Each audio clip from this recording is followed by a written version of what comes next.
예, 3월 둘째 주, 우리 3월 12일 하나님 말씀 함께 또 살펴가도록 하겠습니다. 자, 민수기인지 네 번째 시간이고요. 15장에서 19장까지 하나님의 뜻에 대한 망각이 아니라 감각을 깨우자. 하나님의 뜻에 대한 망각이 아니라 감각을 깨우자. 자, 이런 제목으로 우리 하나님 말씀 함께 살펴가도록 하겠습니다. 자, 오늘 해당되는 이제 본문의 말씀 먼저 읽어드릴게요. 15장 37절부터입니다. 주께서 모세에게 말씀하셨다. 너는 이스라엘 자손에게 말하여라. 그들에게 일러라. 너희는 대대손손 옷자락 끝에 술을 만들어야 하고 그 옷자락 술에는 청새끈을 달아야 한다.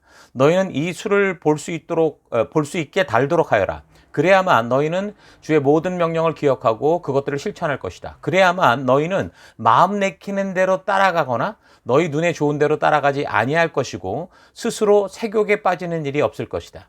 그리고 너희가 나의 모든 명령을 기억하고 실천할 것이며 너희의 하나님 앞에 거룩하게 될 것이다. 나는 주 너희의 하나님이다. 너희의 하나님이 되려고 너희를 이집트 땅에서 이끌어내었다. 내가 주 너희의 하나님이다. 아멘. 자, 모세오경의 이 역사적인 과정을 따라 성경을 살피고 읽어 나갈 때 우리에게 유익한 것 중에 이제 하나가 우리가 이제 우리의 신앙의 처음부터 우리가 어떻게 성숙해 가야 되는가? 우리는 누구고 하나님이 누구신가라는 것을 바르게, 그러니까 신앙의 여정을 살필 수 있는 것입니다. 그러니까 출애굽에서부터 가나안 땅에 이르기까지 그 큰 이 여정을 잘 점검하면 우리는 우리의 신앙의 여정이 지금 어디쯤이고 또한 내가 처한 그곳에서 무엇을 어떻게 할 것인가 이런 지혜를 얻을 수 있는 거죠. 그러니까 자신의 신앙 여정 전체를 보고 현재 자신의 모습을 발견하는 거, 이게 굉장히 중요합니다. 그러니까 기독교 신앙의 참된 가치는 우리가 이제 단지 영원한 죽음에서 탈출하는 그 free from, 그러니까 구원만 있는 게 아니라 구원 그 이후에 우리가 하나님이 계신 천국에 이르기 전까지 나는 어떤 존재로서 내가 보냄을 받은 땅 그곳 어디에서 살 것이고 그 보냄을 받은 곳에서 왜 살아야 되고 난 무엇을 하며 살아야 되는지 하는 그런 free to에 대한 더 큰 의미가 있기 때문에 그렇습니다.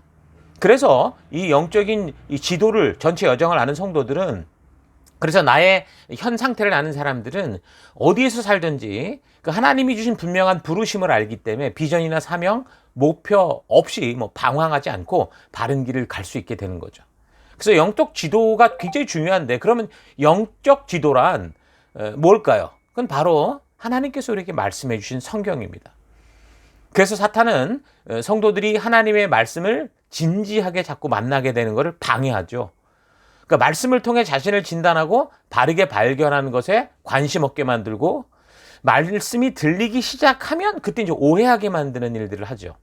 그래서 하나님의 말씀을 들을 때 은혜를 받았다든가 뭔가 생각하게 되고 고민하게 된다라는 거는요, 사실 그거는 그냥 되는 게 아니고 성령, 진리의 성령 하나님께서 우리 가운데 역사하시기 때문에 그 말씀으로 우리의 마음을 두드리시기 때문에 생기는 결과거든요. 그러니까 하나님의 말씀은 살아있다고 그랬습니다. 그래서 듣는 이들의 마음과 생각을 예리하게 드러내고 변화될 것을 알게 하시는 거죠.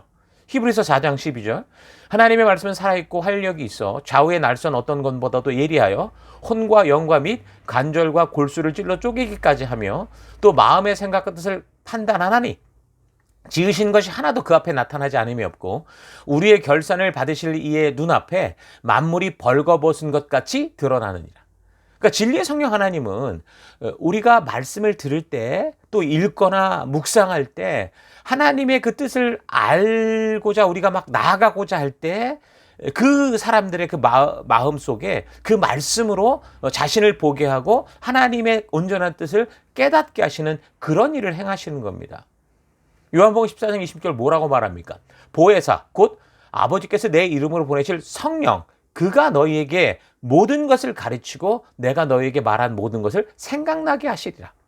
자, 그래서 이전에 전혀 뭐 아무 문제 없이 살던 것들도 말씀을 듣거나 뭔가 깨달아지게 될 때, 성령이 역사하실 때 그동안 우리의 그 잘못된 생각과 우리 잘못된 오해들이 발견되고, 그래서 말씀을 들을 때 뭐 감사가 나올 수도 있고 고민이 생길 수도 있고 갈등이 생길 수도 있다라는 거죠. 그러니까 그런 갈등은 건전하고 건강한 갈등이라고 그렇게 얘기를 했는데, 왜요? 말씀을 듣다가 성령이 주시는 우리의 고민이니까. 근데 사탄은 그런 건전한 갈등을 자꾸 오해하게 하고 잘못 해석하게 만드는 짓을 하죠. 사탄은 말씀을 듣고 뭔가 깨달음이 올 때, 그래서 이제 갈등을 하게 될 때 사탄이 사람들을 속여서 바르게 변화되라고 말씀하시는 하나님의 음성을 오해하게 하는 거죠. 그래서 그 말씀을 들을 때 우리가 회개해야 되는데 불쾌하게 여기게 한다던가, 자기를 공격한다, 나에 대해서 얘기한다, 이런 식으로 듣게 해서 이게 변화가 아니라 변질되게 만들려고 하죠.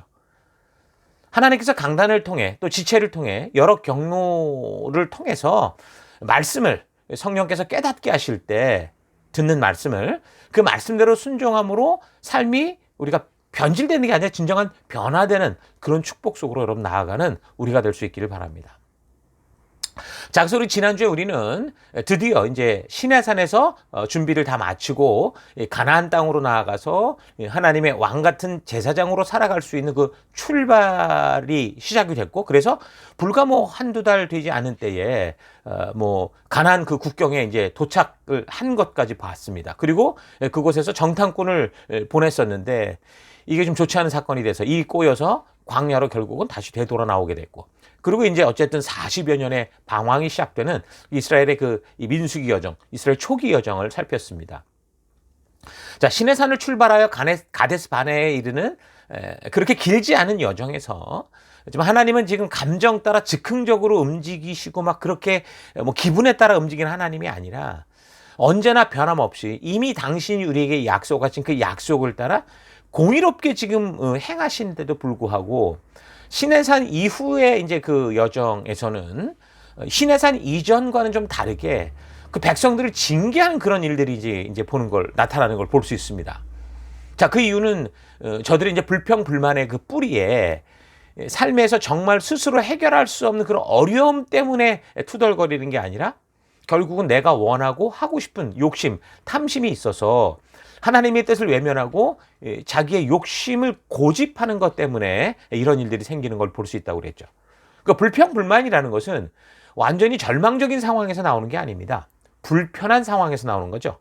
그러니까 나름대로 자기 생각에는 이런 것이 타당하다고 생각을 하고, 그래서 뭐 상대가 됐던 환경이든 충분히 이걸 할 수 있다고 생각을 하는데, 그런데 그 상대방이나 그 상황이 자기가 지금 기대하고 바라는 대로 하지 않기 때문에 나오는 거죠. 여러분 생각해 보세요. 정말 광야와 그 사막에서 이 온 민족 200만이나 되는 사람들이 만족할 만큼 고기를 먹고 원하는 음식을 먹는다라는 거, 이거에 대해서 이건 하나님도 사실 완전히 불가능한 거야 라고 분명히 알고 있었다면 아마 백성들은 그렇게 불평불만하지 않았을 거예요. 그런데 자기들이 지금까지 보았던 하나님의 능력으로는 하나님께서 충분히 우리가 지금 원하는 이거 조금만 해주면 되는데 이런 생각이 있기 때문에 저들은 그런 능력을 사용하지 않는 하나님, 그러니까 자기들의 생각대로 움직여주지 않는 하나님에 대해서 이제 불평불만을 내뿜게 된 거죠. 이것은 하나님을 오해하지 않도록 주셨던 그 10계명의 1, 2, 3계명을 완전히 이제 자기 뜻대로 해석을 해서 자기가 원하는 대로 하나님을 사용하려고 하는 그런 어떤 이 분명한 뿌리가 그 마음에 그 생각이 있었다라는 걸 알 수 있습니다. 세상의 잡신들, 다시 말하면 자기의 기대대로 움직여주는 그런 잡신을 섬기지 말도록 하나님이 명하시니까 이제 어떻게 해요? 자기들의 욕심을 채우기 위해서 하나님을 그런 잡신의 수준으로 내리고자 하는 그런 행동들이었다라는 거예요. 그러나 하나님은 그렇게 사람들의 그런 요구, 그런 간절함 이런 거를 채워주는 어떤 마술램프 속의 지니 같은 그런 잡신으로 이렇게 행하지 않으셨죠. 하나님은 우리와 무슨 마술적인 관계를 맺고 싶은 게 아니고요. 서로 대화가 통하고 함께 동행할 수 있는 인격적 신뢰의 관계를 맺기 원하시는 그런 분이시지 않습니까? 그래서 우리가 지금 하나님을 어떻게 생각하느냐에 따라서 우리의 신앙의 색깔이 완전히 달라지고 또 우리가 한 교회 안에서도 전혀 다른 길을 갖게 될 수도 있다는 겁니다. 그래서 우리는 성경의 역사에 나오는 사건들을 통해서 하나님이 어떤 분이신지를 계속적으로 바르게 알아가야 되는 거예요. 오늘날도 교회 속에서 이런 하나님에 대한 오해들은 여전히 비일비재합니다. 많은 열심 있는 사람들의 입에서 우리의 그 어떤 수고보다 야, 성령이 한번 행하시면 모든 거 다 변할 수 있다. 이런 식의 기대를 가지게 되고, 그래서 하나님의 말씀의 그 가치, 우리에게 주신 명령대로 순종하기 위한 땀 흘리는 교육, 또 그 말씀대로 살기 위해 애쓰는 순종의 삶을 살아가기보다, 그러니까 기도라는 어떤 파워를 사용해서 성령의 힘을 어떻게 해서든 활용을 해서 나도 나를 위한 게 아니라 사람을 변신시키면 되지 않느냐, 이런 식으로 행하는 걸 보는 거죠. 말씀대로 목숨을 건 순종의 자리에 서려고 하기보다, 그러니까 그런 어떤 파워, 성령의 힘을 이용하는 게, 그게 정말 어떤 뭔가 보이는 믿음이다, 참된 믿음이다, 이런 식으로 지금 오해하고 있는 겁니다. 물론 성령 하나님은 성부 하나님과 동일하신 분이셔서 전지전능하시고 무소부지하시고 영원불변하신 그런 능력의 하나님이 맞죠. 그러나 오늘 이 민수기 사건을 통해 우리가 다시 좀 깊이 좀 생각해 보면, 이 백성들이 하나님이시라면 이 정도는 할 수 있지 않겠냐는 식으로 하나님을 시험하는 일들에 대한 하나님의 분명한 지금 이 본문 속의 반응을 볼 때, 오늘날 우리 가운데 함께 하시는 그 똑같은 성령 하나님의 사역의 방법이 어떨까, 이런 것도 우리가 분명하게 알 수 있게 되는 거죠. 그러니까 하나님이 일하시는 역사의 사건을 잘 보고 하나님의 일하시는 그 하나님의 뜻과 하나님의 의도, 하나님의 방법을 알면, 이제 그 예수님이 오셔서 이 땅에서 행하실 때든, 또 지금 뭐 성령 하나님이 행하시는 그 사역의 방법에서든 결국은 똑같다라는 걸 알 수 있어요. 그러니까 우리가 이런 역사적인 사건을 볼 때, 여기 출애굽 시대에 지금 사람들의 이 요구, 이 하나님께 이렇게 해달라고 하는 요구에 하나님이 응하기 위해서 이 사람들이 요구하는 대로 막 기적과 능력을 일으켜서 막 그렇게 행하신 게 아니라, 그러니까 마술처럼 아무 땀 흘림 없이 가나안 땅을 막 준 게 아니다라는 게 확실하면 어때요? 그 시대 그렇게 행하신 하나님은 지금도 똑같이 그렇게 행하신다라는 걸 알 수 있다는 거예요. 하나님은요, 어제나 오늘이나 영원토록 동일하신 분이십니다. 그러니까 예수님이 사역하시던, 이 땅에서 사역하시던 그때 예수님께 수많은 기적을 보여달라, 그렇게 요구하던 백성들의 요구에 동요하지 않으셨어요.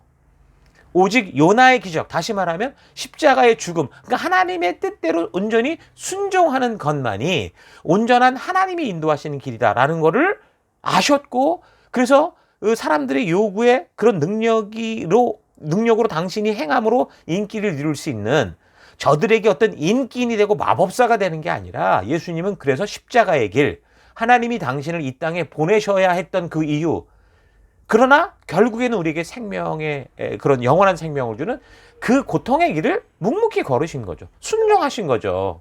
그러니까 예수님께서도 뭐예요? 여기 지금 출애굽의 사건을 통해 보여주시는 하나님과 동일한 가치를 따라 동일한 마음을 가지고 일하신다는 거죠. 예전에 뭐 기적이 상식이 되는 교회, 이런 말이 참 좋았었던 것 같아요. 좋았었는데 이제 이 말씀을 통해, 이 역사를 통해 바르게 이제 하나님의 마음을 알고 하나님의 의도를 알아가다 보니까, 자, 이런 생각이, 야, 이게 가장 하나님이 안타까워하는 생각이구나라는 걸 알게 되었습니다. 그러니까 하나님의 창조의 섭리를 어기는 그런 기적 같은 삶, 우리가 좋은 사이 아닙니까? 그리고 당신은 능력의 하나님 아닙니까? 우리를 사랑한다고 하지 않습니까? 그러니까 좀 이렇게 좀 해주세요.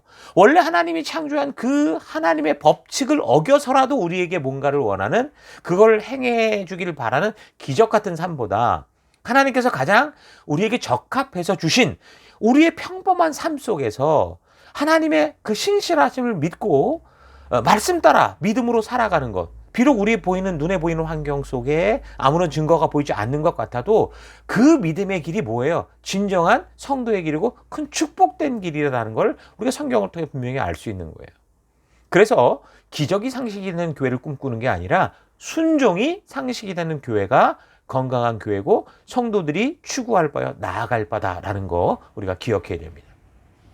삼위일체 하나님은 어제나 오늘이나 언제나 동일하십니다. 그렇다면 출애굽 시대에 행하시던 하나님의 그 사역의 가치 그대로 예수님께서 이 땅에서 사역하실 때도 그랬고, 지금 우리의 삶 속에서 우리와 함께 하시는 성령 하나님께서도 어떻게 해요? 동일하게 사역하신 분이다라는 거, 이거 절대 잊어서는 안 되는 거죠.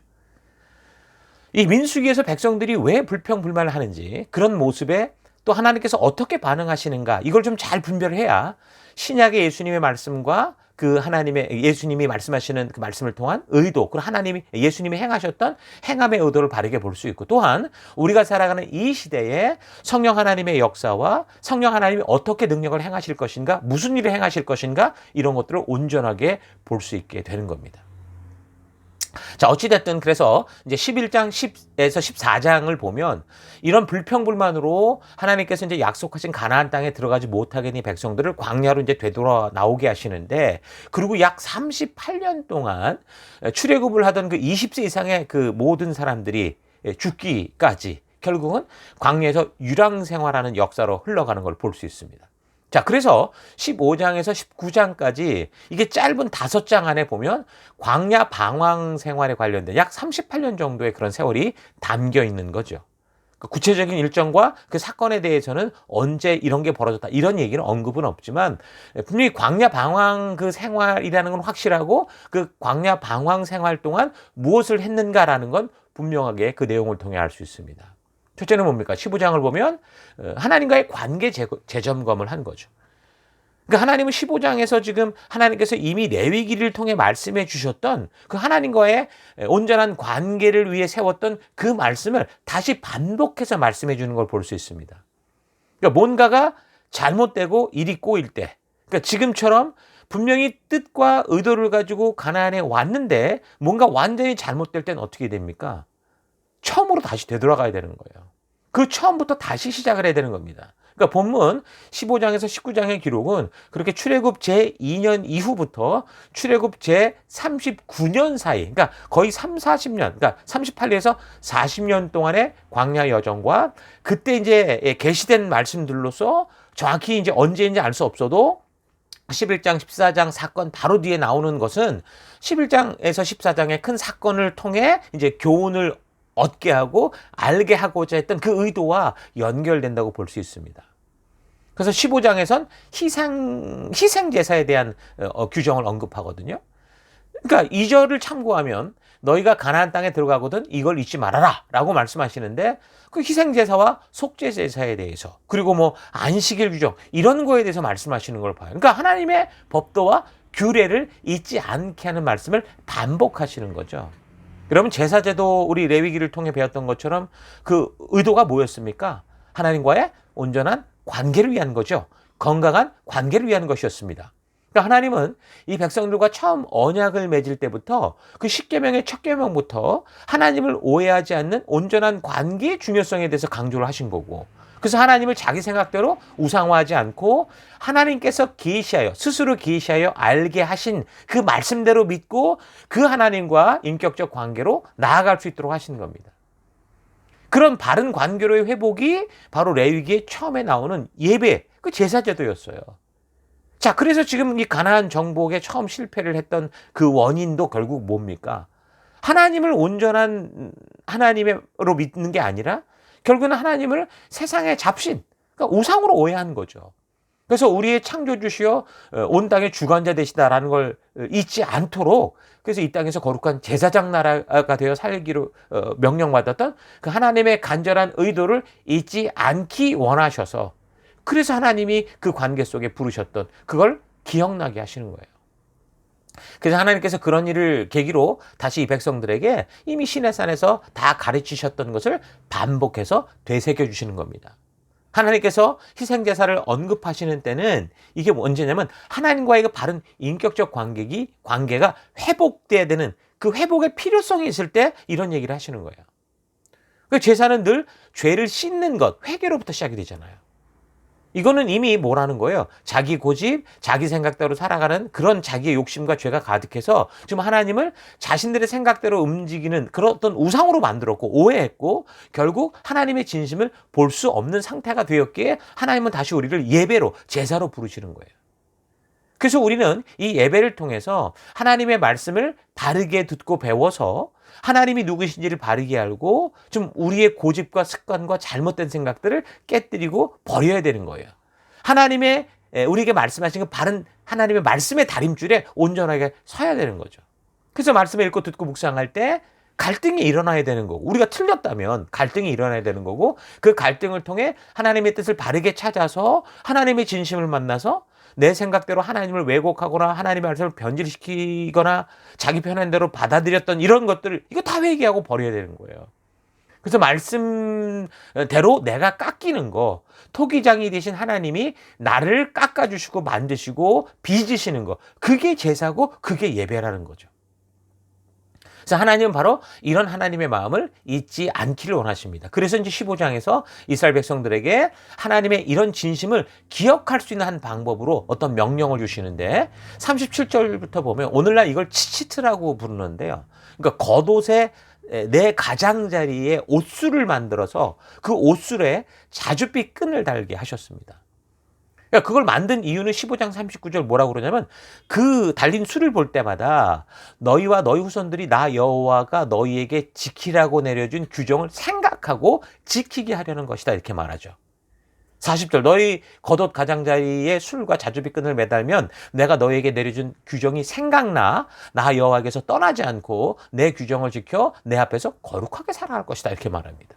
그러니까 하나님은 어떻게 해서든 이 백성들이 하나님과 맺었던 그 약속, 하나님의 진심, 하나님의 의도를 잘 기억하고 그래서 그들이 살아가는 삶의 현장 곳곳에서 늘 그것을 기억하며 말씀대로 믿음에 거룩하게 구별된 백성된 삶을 살아가기를 원하신다는 거죠. 그러니까 우리의 삶이 그래야 되는 거예요. 우리가 지금 살아가는 삶의 곳곳에서 바로 이렇게 하나님의 마음을 기억하는, 그래서 그 가치를 따라 살아가는 삶. 그래서 하나님의 목적은 우리가 이 땅을 살 동안 하나님의 진심을 알고 하나님의 백성답게 하나님의 의도를 따라 살아가는 겁니다. 우리가 종교적인 일을 하는 그런 게 목적이 아니고요. 우리 자신이 하나님의 자녀답게 변화되기를 원하시는 거예요. 하나님이 만드신 그 자녀다운 삶을 살기를 원하시는 거예요. 시내산 말씀, 이 광야 40여정의 이 여년의 이 여정의 목적도 모두 다 이 구원된 백성들에게 하나님을 위해 무엇을 하라는 게 아니라 하나님의 거룩하심과 같이 너희가 어떤 존재인지를 알고 거룩한 사람답게 되라 라고 하시는 거죠. 그래서 하나님을 절대로 자기 마음대로 각색하지 말고 온전한 인격적 가운데 믿음을 가지고 말씀의 부르심 따라 살아가는 거룩한 제사장 나라답게 살아가라. 그래서 15장에 보면 그런 하나님과의 관계 회복에 대한 중요한 말씀들을 해주시는 거예요. 자, 이런 일들이 이제 그들의 삶 속에 있었었는데요. 이제 16장을 보면 이건 좀 이상한 사건이 나오죠. 16장에는 그 레위 지파의 이제 고핫 자손, 그러니까 이스라엘의 아들이었던 고라라는 사람하고 그다음에 르벤 지파의 뭐 다단, 아미람, 온 이런 사람들이 연합을 해서 조직적으로 이제 모세에게 반기를 드는 사건이 나옵니다. 그러니까 레위 지파 고라라는 사람이 주동이 돼서 반기를 들었는데 이들을 따르는 이름난 족장들의 수만 250명이다라고 했으니까 많은 이스라엘 족속들이 아마 거기에 휩쓸렸다라고 볼 수 있겠죠. 그러니까 뭔가 큰 세력이 이렇게 모아졌다라고 봐도 무방할 정도로 그러니까 이전과 다른 아주 좀 큰 규모의 어떤 반대 사건, 그러니까 그 하나님의 그 어떤 선과 대적하는 그런 일들이 생긴 겁니다. 그래서 이 사건은 38년 정도의 광야 방황식이 언제 분명히 벌어진 건 확실히 알 수 있는 없어요. 언젠지는 모르지만 아마도 광야 방황식이 거의 끝에쯤에 해당될 것이다. 그렇게 추측이 됩니다. 그렇게 되면 불과 지금 35년이 넘는 동안 어떤 상황이 벌어진 거예요. 광야에 왔을 때 출애굽 1세대 60만에 가까운 사람들이 그 광야에서 거의 대부분 죽어가고 있을 때였기 때문에 거의 많이 죽었을 때였기 때문에 사실 백성들의 분위기도 상당히 좋지 않은 그런 시기일 가능성이 많습니다. 도시가 커서 여기저기 다 흩어져 살면 모르지만 지금 하나님이 주셨던 그 성막의 배치도를 따라 그렇게 살고 있었을 텐데 그럼 거의 뭐 사람이 죽어가는 걸 매일 봤다라고 볼 수 있는 거예요. 그러니까 이 고라라는 사람은 레위 지파거든요. 그러니까 모세나 아론과 같은 촌수, 그러니까 레위의 3대 손이었고 사촌지간이라고 볼 수 있어요. 그러니까 고라의 경우는 같은 고핫 자손의 그 다른 가족에 비하면요 레위 집안 내에서 좀 평범한 역할을 맡았던 것으로 보여요.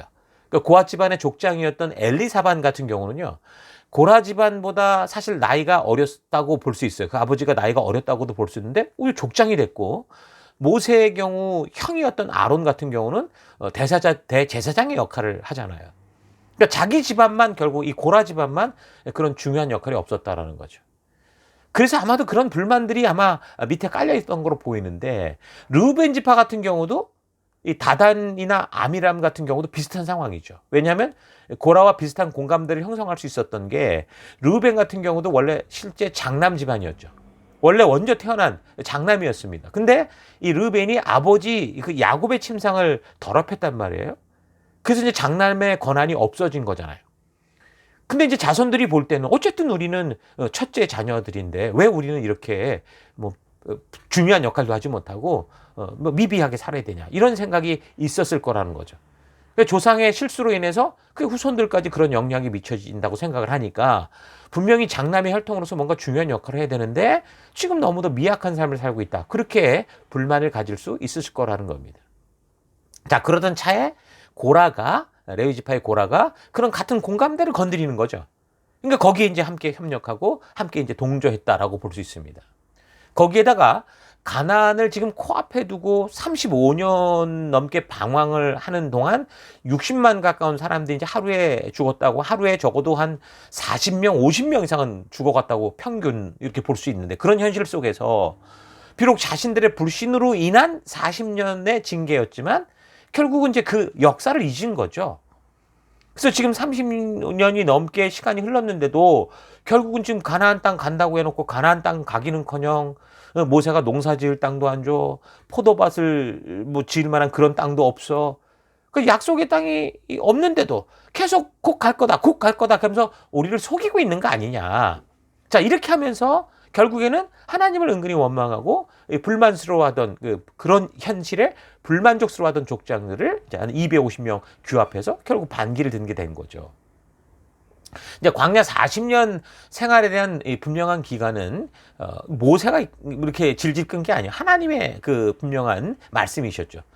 40일 동안 정탐한 날수대로 그걸 1년씩 쳐서 40년을 광야에 거하게 될 거다. 그 민수기 14장 34절에 분명히 하나님 이렇게 말씀하셨었죠.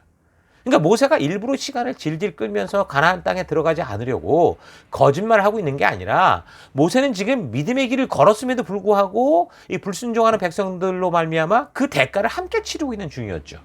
그러니까 모세나 갈렙, 여호수아 같은 사람들은 사실 처음 가나안을 정탐한 후에 바로 그 땅에 들어갔어야 될 사람들이었는데도 지금 하나님을 불신하고 두려워해서 불순종하며 고집을 피운 그 같은 족속들, 이 백성들 때문에 사실 가나안에 들어가지 못하고 그들과 함께 지금 고통을 이겨내고 있었던 거잖아요. 그러니까 순종하는 자들은 겪지 않아도 될 일을 지금 함께 가는 공동체이다 보니까 그 속에서 함께 그 징계를 받고 있는 것인데도 이제 그런 역사를 잊은 거죠. 이 고라를 비롯한 많은 사람들은 자기들이 탐심에 눈이 또 멀어서 오해하고 오히려 이제 모함을 하고, 지금의 이런 상황들은 모세와 너희들 책임이다, 이런 식으로 이제 책임을 물으려고 백성들의 어떤 의견을 이상하게 규합을 한 겁니다. 여러분, 우리도 이걸 잘 보면 우리가 지금 걸어온 역사들을 잊어버리면, 우리를 부르셨던 그 처음의 역사로부터 어떻게 지금 우리가 이런 사역을 하고 있는가, 이런 그 전체 역사를 잊어버리면 지금 눈앞에 보이는 이 현실에 보이는 어려움만 보이게 되고, 자, 그러다 보면 어떻게 돼요? 여기 고라나 다단, 그리고 아비람이나 온 같은 이런 착각을 할 수 있겠죠. 그러니까 역사를 잊으면, 역사를 통해 바르게 배우지 못하면, 우리가 어떤 공동체에 있든 그 공동체의 역사관을 가지지 못하면 결국은 하나님이 그 공동체를 부르셨던 그 뜻에 대적하는 그런 삶을 살아갈 수 있어요.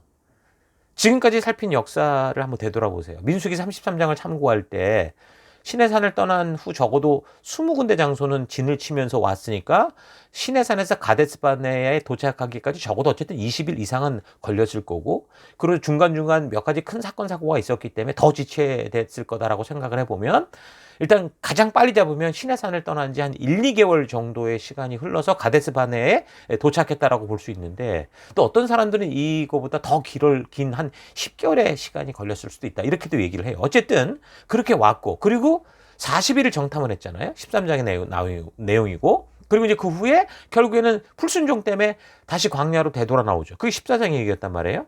그리고 광야 방황이 시작되는 이야기가 15장 얘기고, 그리고 이제 16장에서 고라 반역 사건이 나오니까 성경이 보여주고 있는 이 역사의 흐름, 시간의 흐름을 우리가 좀 이 시간별로 잘 파악하지 못하면 성경을 읽어가는 우리도 자칫 이 상황 파악이 안 될 수가 있어요. 그러니까 16장의 반역 사건이 그냥 막 이전 장에 있었던 사건들과 바로 이어진 사건들이라고 착각할 수 있겠죠. 뭐 15장, 16장 이렇게 넘어가니까. 그런데 이제 역사적으로 잘 추적해 보면 13장과 16장 사이의 역사적 이 시간 차이는 거의 35년 이상이 된다. 이렇게 분명하게 볼 수 있는 겁니다. 자, 그러니까 고라와 반역한 자들은 이제 35년의 시간 동안 뭐 한 거예요? 과거에 자신들의 그 불순종으로 하나님께서 말씀하신 이 40년 광야 생활에 대한 판결에 대한 그 역사를 기억하지 못하니까 결국 40년의 광야 생활이 그저 모세라는 지도자, 이 공동체를 이끌고 있는 지도자들의 문제다.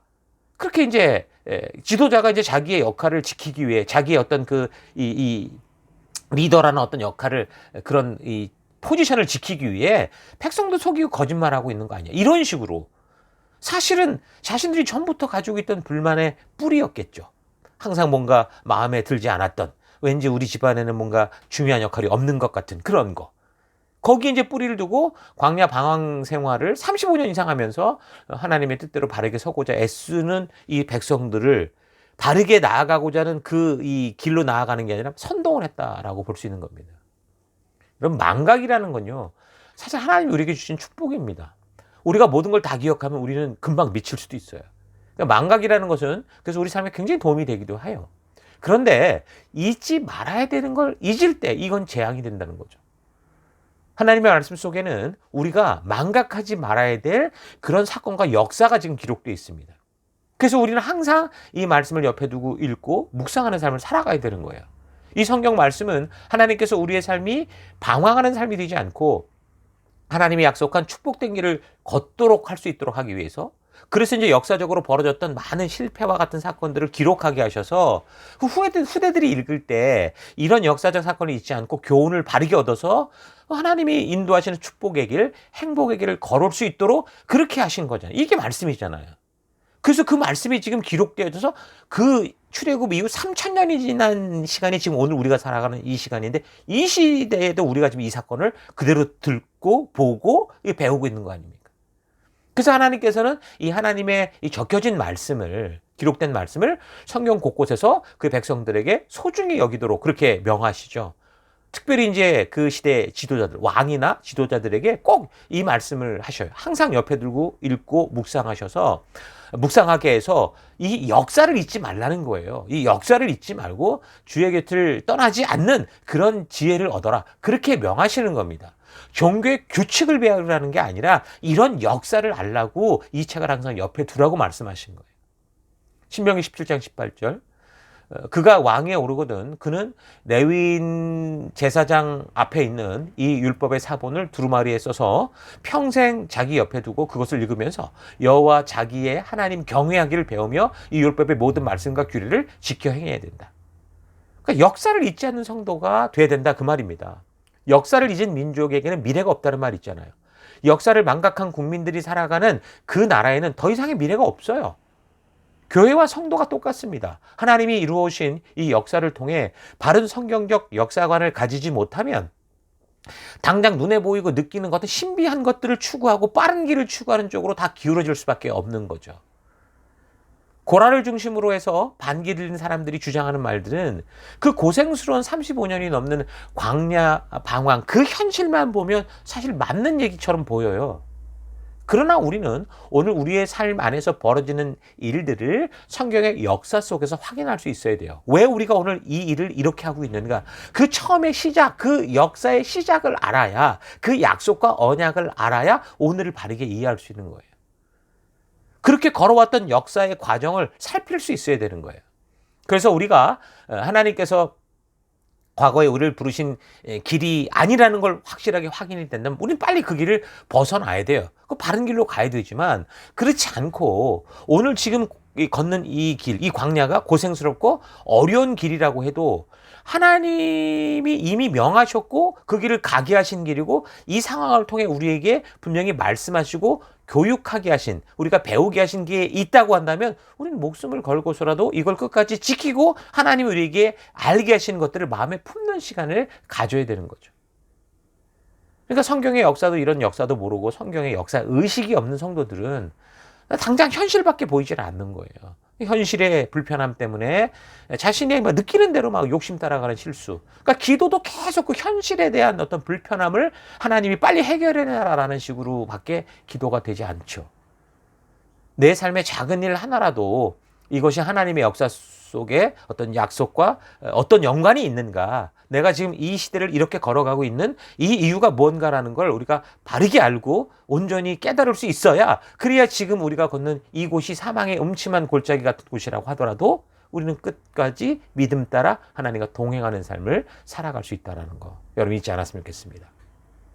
자, 그러니까 이 고라와 리더들의 반역 사건은 자신들이 이제 그릇되이 행하던 그 과거 불신의 대가로 받았던, 사실 멸망과 죽음이 판결이었어야 되는데 그게 아니라 방황으로 대신해 주셨잖아요. 그걸 대신하면서 바른 말씀의 가치로 준비되어야 되는 성숙의 시간을 가져야 되는데, 이제 그게 이제 힘들다는 거죠. 자라가고 하나님의 말씀을 듣고 하나님 누군지를 알고 그 하나님의 말씀대로 순종하고 이렇게 살아가는 게 이제 듣기 싫고 수용하기 싫고 대충 이제 살고 싶으니까 어떻게 하는 거예요? 결국 하나님께서 주신 질서까지 의심하고 거부하는 사건인 거예요. 그러니까 물에서 건져주니까 내 보따리 내놔라, 이런 식인 거죠. 이 사건을 통해 우리가 기억해야 되는 것은 역사를 통해 배우지 못하면 다 무너질 수 있다라는 거고요. 또한 공동체가 부르심의 목적을 상실하면, 특별히 지체들을 바른 말씀의 길로 인도해야 되는 그런 리더들이 만약에 목적을 상실하고 역사를 잊어버리면 결국은 그 공동체는 와해될 수 있다, 자멸할 수 있다라는 거 우리가 잘 기억해야 됩니다. 그래서 이 사건 속에 결국은 어떻게 됩니까? 그 땅이 입을 벌려서 고라와 다단과 아비람에게 속한 모든 걸 삼키죠. 그리고 장막에서 분향하던 250명의 대적자들을 다 삼키게 되는데, 자, 이런 분명한 하나님의 뜻을 보면서도 대적하던 이 백성들이 또 있었어요. 이걸 보면서도 하나님의 분명한 뜻이 눈에 나타나는데도 그걸 또 대적하던 백성들 14,700명이나 되는 사람이 결국에 이제 전염병으로 이제 죽는, 이러다간 다 죽을 수밖에 없는 그런 상황으로 이제 번지게 되죠. 여러분, 오늘 우리에게는 이 직접적으로 하나님의 뭐 이런 심판과 뭐 무섭게 징계하는 일들이 없겠지만, 그렇길 소망하지만, 하나님께서 주신 하나님 나라 백성으로서의 법도와 규례, 질서들을 무시하고 외면할 때 결국 그런 공동체의 삶은, 그런 개인의 삶은 어떻게 돼요? 지금 이 오늘 본문의 결과가 보여주듯이 점차 절망으로 떨어지고, 사실 이제 영적으로 볼 때 죽어서는 심판의 자리에 서게 되는 그런 게 확실하다라는 걸 우리가 알 수 있다라는 거 잘 기억하십시다.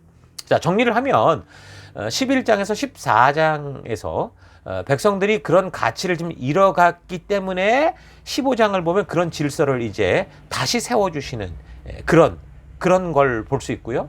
그리고 이제 40년 가까운 광야 시간을 통해서 그런 질서가 무너질 때의 무서움을 알게 하시는데, 16장에서 이제 또다시 그 하나님이 누구시고 그 주신 법도와 규례와 질서를 잊음으로 징계를 통해 다시 기억나게 하시는 그런 흐름을 볼 수 있습니다. 자, 이렇게 자꾸 하나님을 오해하고, 그래서 하나님의 법도와 규례와 질서를 거부하게 되는데, 하나님께서 확실하게 어떤 것이 삶의 기준인지를 말씀해 주시지 않으면 어떻게 돼요? 점차 마음이 무뎌져요. 결국 그런 삶의 결과로 더 이상 언약 백성으로의 삶을 추구해 가지 않게 되겠죠.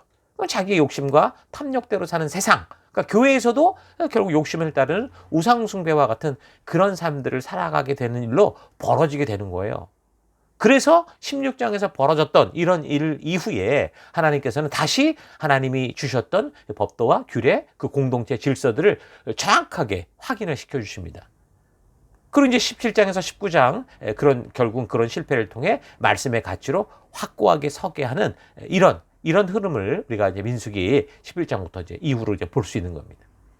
17장에서는 과거의 약속을 잊고 부르심의 목적을 잊고 질서까지, 이제 하나님이 세우신 질서까지 부정하는 사람들로 인해서 하나님은 후대들에게 영원토록 기억에 남을 어떤 특별한 방법을 하나 쓰셔요. 17장 1절에서 5절의 내용을 보면 각 지파를 상징하는 그 지팡이를 하나씩 가져오라고 해서 12개, 그리고 이제 아론의 지팡이를 또 갖다 놓고 각각의 이름을 적어서 그 언약궤 앞에 이걸 두게 합니다. 그리고 이제 나중에 시간이 흘러서 확인해 볼 때 그 다 지팡이였어요. 그냥 지팡이, 뭐 땅에 박힌 화분이 아니라 지팡이였는데, 마른 지팡이였는데 아론의 지팡이에 우미 돋고 싹신하고 꽃이 피어서 열매 맺는 것을 보여주시죠. 그래서 백성들이 결국 이걸 보면서 하나님께서 어떤 질서를 우리에게 주셨고 우리가 지금 나아가는 이 공동체가 하나님이 주신 이 교회 공동체구나라는 것을 확실하게 알려주시는, 그걸로 이제 마음에 각인을 시켜주십니다. 그래서 이 공동체가 사람으로 인한 공동체가 아니라 지금 하나님이 이끄시고 인도하시는 그런 부르심의 공동체다라는 걸 잊지 않도록 그렇게 인도해 주십니다. 자, 그 당시 이스라엘 공동체의 모형은 오늘날 교회의 모습과 같다고 볼 수 있어요. 그러므로 오늘날 우리도 이 교회라는 공동체가 목사라는, 그러니까 모세라는 한 사람의 어떤 야망에 의해 움직이는 게 아니라 목사든 리더든 성도든 누구라도 하나님의 부르신 목적을 따라 존재하는 공동체다라는 이 사실을 여러분 절대 잊지 말아야 됩니다. 자, 하나님께서는 아론의 지팡이 이제 싹신하게 하는 그런 초자연적인 일로 하나님이 이 일을 주도하고 계신다라는 걸 백성들에게 확실하게 보여주시면서 이제 더 나아가서 18장, 19장에는요, 이런 하나님의 사명을 감당하는 입장의 사람으로 이제 아론과 그의 자손들 그리고 레위 지파들이 그래서 더더욱 좀 모델이 되는 삶을 살 수 있도록 그렇게 명하시는 걸 볼 수 있습니다. 18장에는 가나안 땅에 들어갈 때 아무도 이제 아무런 분깃도 없는 그 레위 지파, 이들에겐 땅이 주어지지 않았어요. 제사장들. 그래서 이 레위 지파들과 제사장들이 살아갈 수 있는 근거로 이제 온 백성들이 내야 되는 11조에 대한 거, 그리고 예배 때에 이제 감사 제물을 어떻게 써라, 이런 것들을 말씀하시는 것, 사실 되새기는 거죠. 그걸 볼 수 있습니다. 그러니까 11조에 대한 여러 가지 말들이 좀 많은데 11조의 원리는 뭐예요? 이 땅에서 보장된 아무런 분깃이 없이 하나님의 성전에서 하나님의 명령을 따라 하나님의 말씀을 지키고 백성들에게 그 말씀을 가르치는 사람들과 그의 가족들을 위해서, 그리고 하나님의 성전에 필요한 것들을 위해서, 결국은 이 믿음 공동체를 위해서, 그리고 이제 밖으로는 어려운 사람을 도울 수 있는 일에 쓰여질 수 있도록 한 것이 11조의 원리입니다. 자, 그렇게 본다면 오늘날도 이런 원리는 같은 원리로 성도들에 의해서 모여진 이 11조가 어떻게 그렇게 써야죠. 그러니까 교회가 이런 것들도 분명하게 알 수 있어야 됩니다. 오늘날 신학교회를 살아가면서 하나님께서 주신 하나님 나라 백성답게 사는 법도와 규례를 무시하게 되면 11조는 그 당시 신정국가에게 필요한 조세제도였다라고 생각을 하고 지금 신약시대에는 뭐 그게 대해서 이제 아무런 의미가 없다, 이런 식으로 그 의도를 잊어먹은 어떤 방법으로 착각하게 됩니다. 그러나 그것은 방법으로만 볼 때, 그러니까 이걸 방법적으로만 볼 때 그런 답이 나오는 거고요. 레위기 17장이나 여기 민수기 18장에서 11조 제도를 만든 하나님의 의도를 볼 때 하나님이 이것을 통해 하시려고 했던 그런 하나님의 뜻, 이거는 오늘 우리 이 시대에도 여전히 지켜져야 되는 건 그게 바로 이제 성경적인 해석이다라고 볼 수 있는 거죠. 지난번 레위기를 살피면서 사람들에게 뭔가 이제 이런 거에 대해서 그럼 스스로 자유롭게 하며 살아라라고 한다고 할 때 그러면 어떻게 한다는 거예요? 사람들은 오히려 그 정확한 기준이 없기 때문에 더 혼선이 온다고 그랬죠. 자유롭게 하는 그 취지는 좋은데 어떤 기준이 없이 자유를 주면 사람들은 혼선에 빠집니다. 그래서 하나님께서 그 모든 것을 만드신 창조주로서 직접 어느 정도의 기준이라고 말씀해 주시는 게 그게 법도와 레위기의 법도와 규례라고 그랬잖아요. 그래서 그걸 주셔서 피조된 인간들이 살아갈 때 어떤 결정에 있어서 혼란이 없이 아무런 기준도 없이 우리의 자유를만 가지만 서로 부딪히는 게 아니라 하나님이 주신 분명한 어떤 가이드를 따라 참된 자유를 누리며 살 수 있도록 그렇게 하셨다.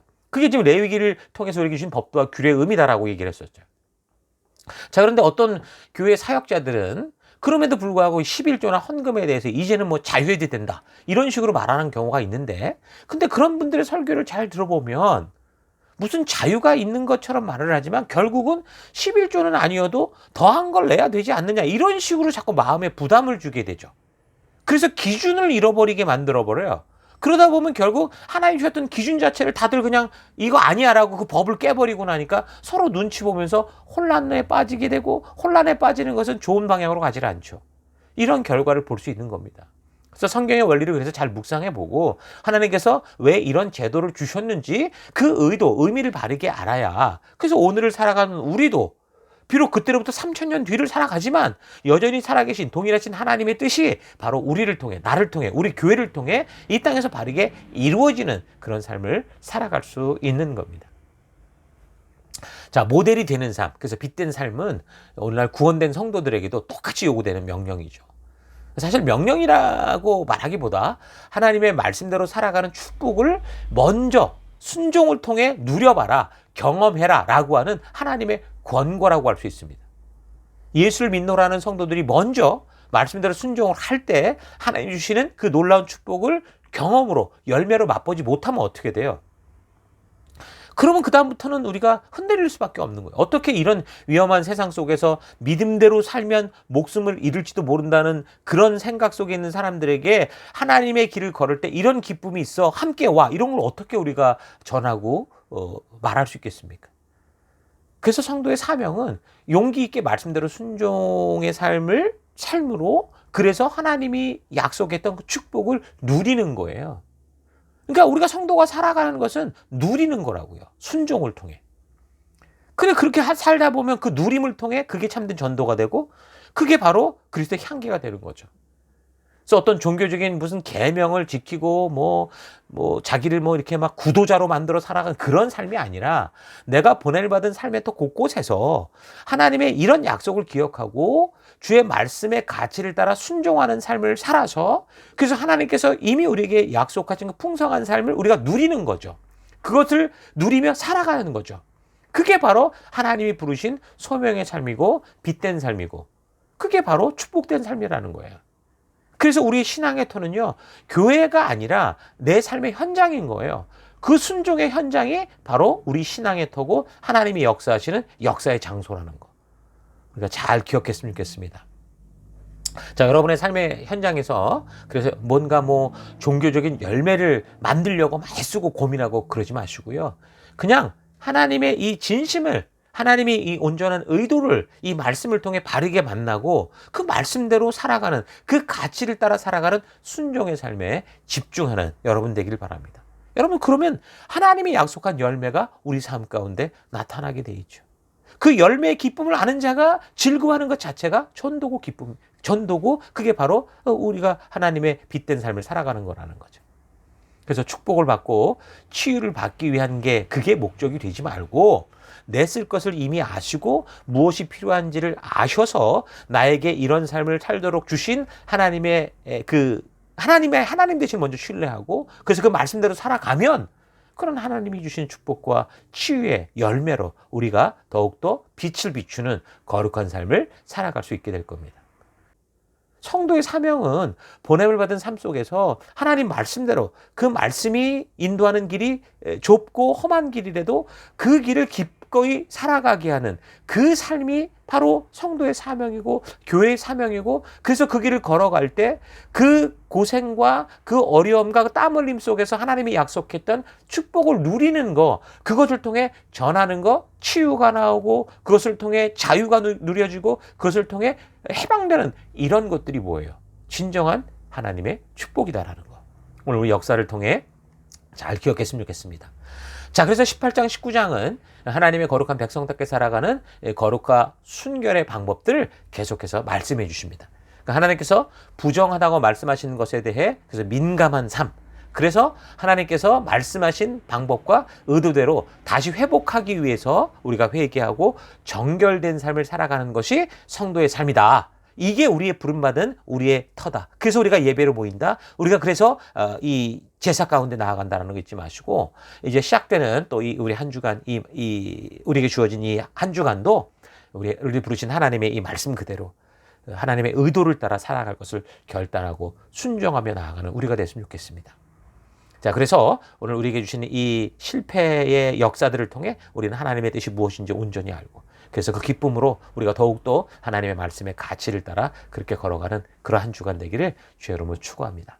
자, 우리 계속해서 나머지 부분들은 다음 주 살펴가도록 하겠습니다. 우리 들은 말씀을 가지고 우리 잠시 묵상하며 기도하겠습니다. 묵상하십시다.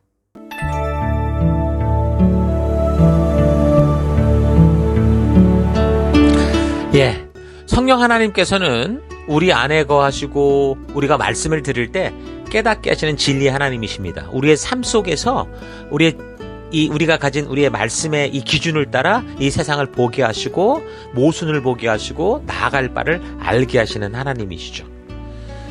나는 말씀을 통해 이런 진리의 성령 하나님께서 나를 변화시키고자 그렇게 말씀하실 때, 모든 것을 깨닫게 하시고 보여주실 때, 계시하실 때 어떤 삶을 살아가고 있는가 좀 잘 되돌아봤으면 좋겠습니다.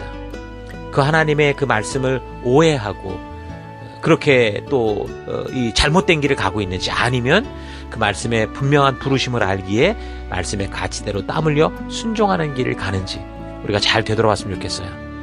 여러분, 성경을 통해 알게 되는 이 사건들, 이 역사들을 여러분 우리가 망각하지 말아야 돼요. 잊지 말아야 되는 게 있다면 그게 성경의 역사와 성경의 사건들입니다. 그래서 성경은 우리가 망각해서는 안 되는 사건, 늘 기억해야 되고 교훈을 얻어야 되는 그런 사건과 역사들이 담겨 있습니다. 그래서 이제 순종을 통해 먼저 우리가 이 역사를 알고 이 하나님의 온전한 뜻을 알아서 결국은 우리가 순종의 삶을 살 때 하나님이 주신 축복을 먼저 경험하는 우리가 되어야 되죠. 여러분, 열매라는 건 애써서 맺어지는 게 아니라 그냥 부지런히 뜨거운 태양볕도 견뎌내고 그럼에도 양분을 빨아먹고 그렇게 가다 보면 저절로 나오는 게 열매잖아요. 그러니까 말씀 안에서 열매 똑같은 거예요. 뭔가 우리가 억지로 어떤 분위기를 통해 어떤 집회를 통해 만들어내는 게 아니라 진정한 열매는, 진정한 성령의 열매는 하나님 주신 말씀의 가치 그대로 우리가 어떤 상황과 환경 속에도 살아갈 때 열리는 게 그게 열매입니다. 그래서 우리가 우리의 하루하루 삶 속에 투덜거리는 그런 삶보다는 감사하는 인생이 되기를 바라고요. 하나님은 나를 보호하시고 지키시고 축복하시는 분이다라는 거 우리가 믿고, 그래서 내가 처한 지금 환경과 상황이 어떠한 상황이라도 나를 지키시고 인도하신 그 하나님을 믿고 믿음으로 나아가는 우리가 되기를 원합니다. 여러분, 신앙의 싸움은요, 하나님이 대신해 주는 게 아닙니다. 그러나 하나님은 우리가 하나님 앞에 겸손히 설 때 아주 세밀하게 그 싸움을 이길 수 있도록 지도해 주시고 행할 바를 알게 하시는 분이시죠. 그러므로 우리에게 주어진, 각자에게 주어진 삶의 현장에서 우리에게 준 현실과 타협하는 게 아니라 오직 말씀대로만 그 가치대로 순종하는 삶으로 나아가는 우리가 되기를 바랍니다. 우리의 현실과 타협하지 않고 진리의 성령 하나님께서 이 말씀을 통해 알게 하시는 나를 되돌아보고 사명을 되돌아보고 역사를 기억하며 우리가 그릇된 것이 있다면 주의 제단에 나와 회개하고 다시 온전히 서서 말씀의 다림줄 가운데로 나아가 주신 사명의 현장, 그곳을 주의 뜻대로 바꾸어 가는 여러분과 제가 되기를 바랍니다. 자, 이런 말씀을 기억하시면서 잠시 기도하기 원하는 첫째, 하나님이 말씀하실 때 그 말씀을 듣고 의심하는 자가 아니라 변질되는 인생이 아니라 하나님 변화되는 인생, 성숙되는 인생 되기 원합니다. 기도하시고, 두 번째, 하나님 성경의 교훈을 망각하지 않고 성경의 이 역사의식을 바르게 가짐으로 이 시대를 분별하고 이 다가온 현실들을 온전히 이겨가는 우리가 되기 원합니다. 그래서 기도하시고요. 마지막, 하나님을 위해 일하는 어떤 두잉의 인생에 집중하는 게 아니고 하나님의 말씀하신 말씀대로 하나님 자녀답게 되어가는 비잉에 집중하는 그런 신앙 되기 원합니다. 그래서 무엇보다 마음을 지키고 생각을 지켜 하나님이 기뻐하시는 그런 인생 되기 원합니다. 우리 다 같이 잠시 함께 기도하겠습니다. 기도하십시다.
하나님 감사합니다. 오늘 또 말씀을 통해서 우리에게 깨닫게 하시고 오늘 우리 현장을 보게 하시니 감사합니다.